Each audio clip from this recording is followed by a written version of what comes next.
Hey, this is Asch Contracting. We're going to go in the Wayback Machine to around 1977.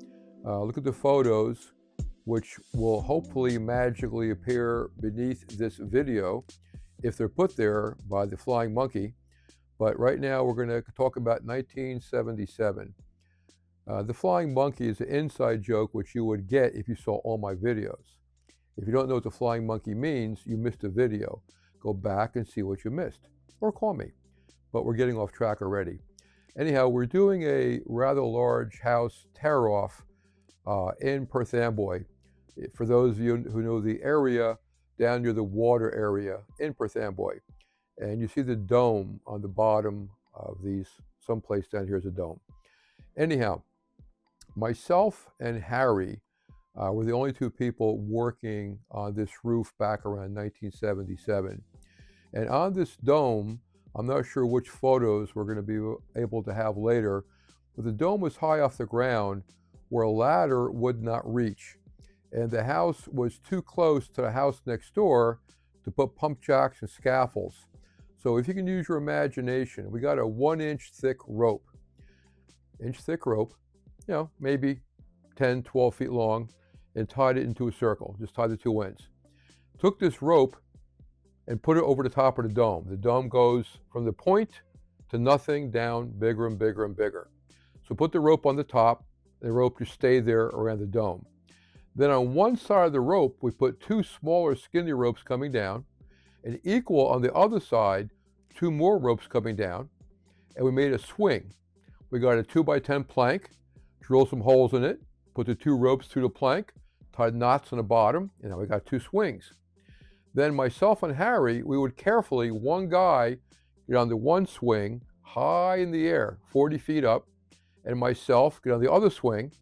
And as long as we kind of balanced each other, the two swings were up the ropes to the thing, and if one of us were to get up quick, the other guy would be a goner, goodbye.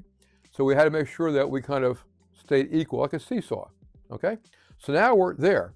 And as we're doing this job, we're going to slowly go around the dome, go downstairs, shorten these ropes, put the swing back together, back up, so we can go up the dome, down the dome, around the dome, to tear everything off.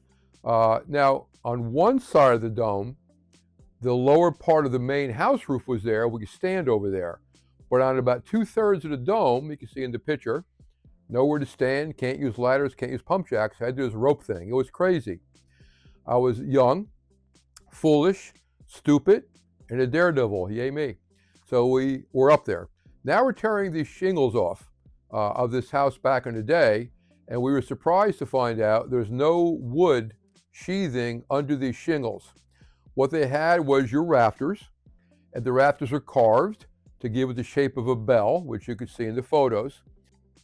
So they had these 1x2s, and they were going left to right over the rafters about every 8 inches apart.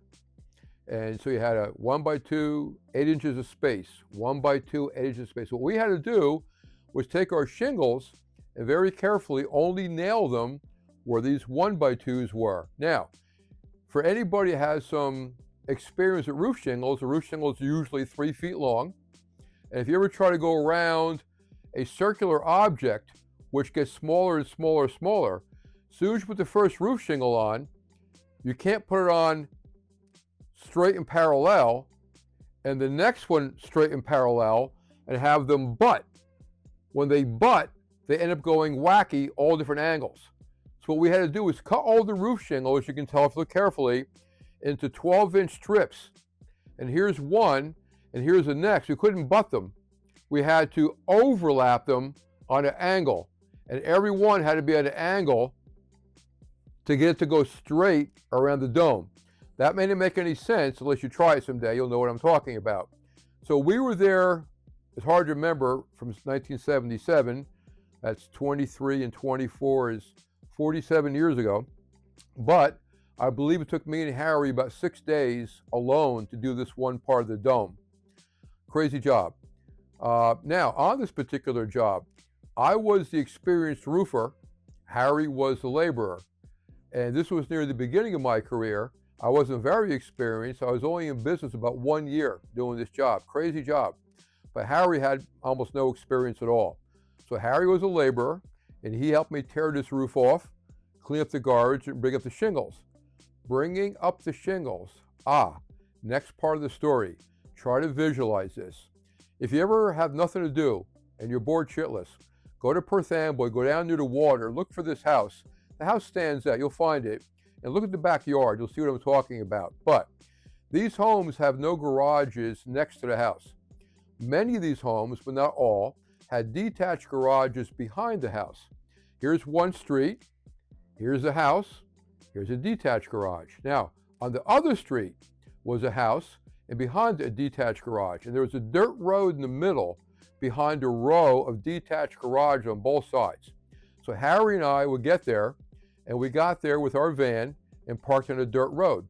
Now, what we had to do was unload, well, Harry had to unload the roof shingles out of the van and walk from the dirt road on the grass about 20 feet.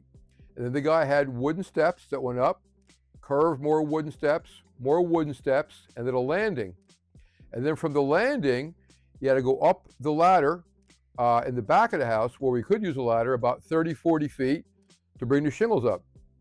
So poor Harry, we're there early in the morning. We got there so early in the morning, we were so gung-ho back in those days, or at least I was.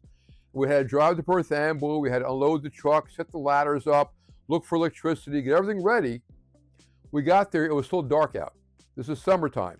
Maybe it was, I don't know, 6 o'clock in the morning, 6:30 in the morning. True story, I swear to God. If I'm lying, kill me right now. I'm not lying. Harry and I were playing Frisbee under the streetlights, 6 o'clock in the morning, on the dirt road, waiting for the light to come up. People probably thought we were a little crazy, but we only did that one day because after that first day, we knew to come a little bit later. So anyhow, on this job, after the roof's torn off, we got to put plywood up and then roof it. So poor Harry will get a sheet of plywood. This is back before we had automatic ladders. Remember, my first year in business, I didn't have shit. Harry gets a piece of plywood. You got to balance it on your shoulder, 35, 40 feet in the air. I grab the plywood.